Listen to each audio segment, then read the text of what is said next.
ओम नमः सिद्धेश्वर। ओम नमः सिद्धेश्वर। अहिंसा परमो धर्म की। आचार्य गुरुवर श्री कुंद कुंद भगवान की। आचार्य गुरुवर श्री ज्ञान सागर मुनि महाराज की। आचार्य भगवान श्री विद्यासागर जी महामुनिराज की।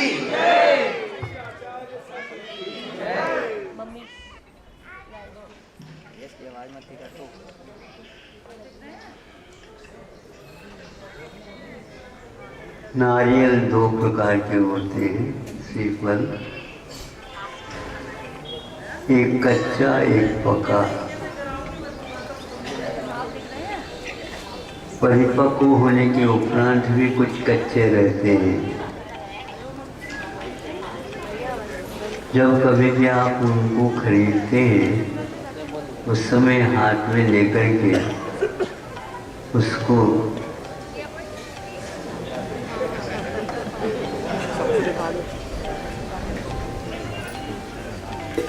मोबाइल से जैसे बोलते रहते हैं वैसे गीत बजा करके भीतरी आवाज़ को समझ लेते हैं। आवाज़ तो आती है, समझ लेते हैं तो एक ध्वनि दे देता है, दोनों ध्वनि दे देते हैं। एक जल के साथ देता है और एक जल सूखने के उपरांत ध्वनि होती है वो दे देता है। वह भीतर है और आप बाहर हैं। दोनों का संपर्क हो जाता है। उसको हमारा ज्ञान नहीं होता किंतु हमें उसका ज्ञान सुन रहे क्या नहीं? यही है, जड़ तत्व और चेतन तत्व में इतना अंतर रहता है।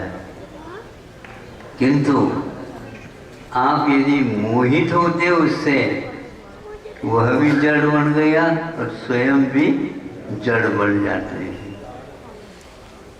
और कोई विशेष आयाम नहीं मोक्ष मार्ग में। हम उस परोक्ष भूत वस्तु को ध्वनि के माध्यम से जान लेते हैं। जो आवाज पानी सहित दे रहा है वह प्रकाश नहीं देता, किंतु जिसके जलांश सूख गया है और वह ध्वनि दे रहा है, उस ध्वनि को आप पहचानते हैं, इसमें अब गोला तैयार हो गया है।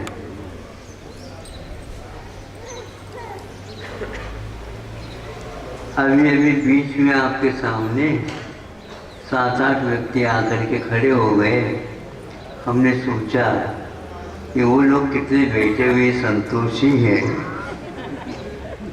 ये खड़े होने के उपरांत में शायद पड़े होंगे उनके टोपी के ऊपर गोला कोट। तो हमने कहा गोले के बारे में आज सुना दे जाएगा।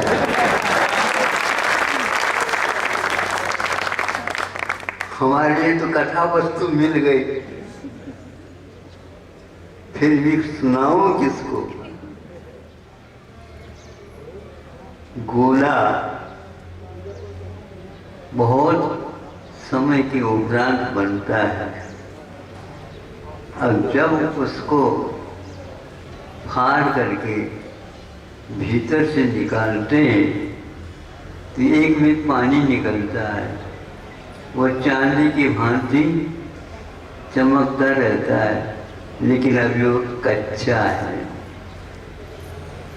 और जो दूसरा था वह बोलता था, उसकी ध्वनि में कुछ अंतर था। मैं भीतर पिंजरे में भले ही हूँ, लेकिन उससे अलग हूँ। और जो पानी वाला कहता है मुझे इसके साथ बहुत आत्मीयता है, इसलिए वह एक प्रकार से काम में नहीं आता। उसका तेल निकल नहीं सकता। अब बाकी जो कुछ भी है तो आप उसका स्वाद ले लो, लेकिन इसका स्वाद भी आता है और साथ साथ उसका तेल भी रहता है। वह तेल के कारण वह डिटैचमेंट का अर्थ होता है उससे अलग हो जाना, रहना उसी में लेकिन उससे अलग हो जाना। घर में रहते हुए भी आप ऐसे कर सकते हो, नहीं समझे? बाहर ही निकलना चाहिए ऐसा कुछ नहीं है। उसकी ध्वनि जो बोलता है कि मैं भिन्न हूँ और ये नरेटिव भिन्न है, मैं तेलदार हूँ और ये तेल से रहित है। तेलदार होते हुए भी इसमें एक और छोड़ने योग्य चीज़ है। जिस समय आप उसको ऊपर से चाकू या इत्यादि से बना करके उसको ऊपर के जो छिलके हैं राख की भांति या बिल्कुल एकदम काला कोचीन गोला लिया है तो उसमें आपको परिचय होगा। अब उसको थोड़ी सी सुई से चुभो दो तो उसमें से भीतर से तेल आएगा और तेल बाहर आते ही उसकी सुगंधी घी से कम नहीं रहती। कहीं कहीं पर तो घी से भी ज़्यादा महत्व उस कोचीन इसको दिया जाता है। घी खाते हैं तो स्वाद तो आता है, लेकिन घी की अपेक्षा से खोड़ा जो खाता है वह मस्तिष्क के लिए विज्ञान कहता है ताजगी पहुंचा देता है। हमारा यह आशय है इस वक्तव्य का, आप लोग ताजगी की ओर विशेष ध्यान दीजिए। वह व्यक्ति घर में रह करके भी घर क्या है इसको भी पहचानना आवश्यक है।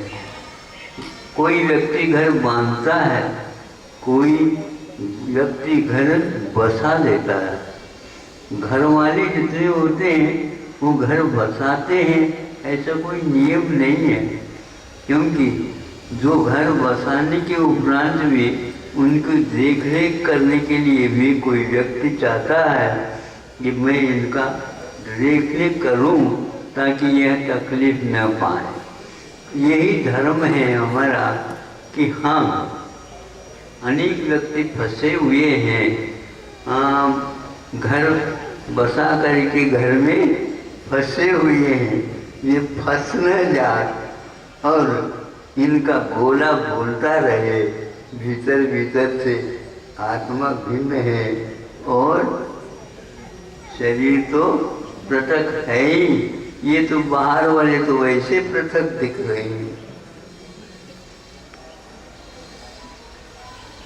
शरीर को जो व्यक्ति अपने से पृथक मान लेता है और उसमें जो वो विकार हैं उसके भीतर उनको भी अलग कर सकता हूँ, ऐसी जानकारी वह उस ध्वनि के माध्यम से दिनों दिन लेता रहता है।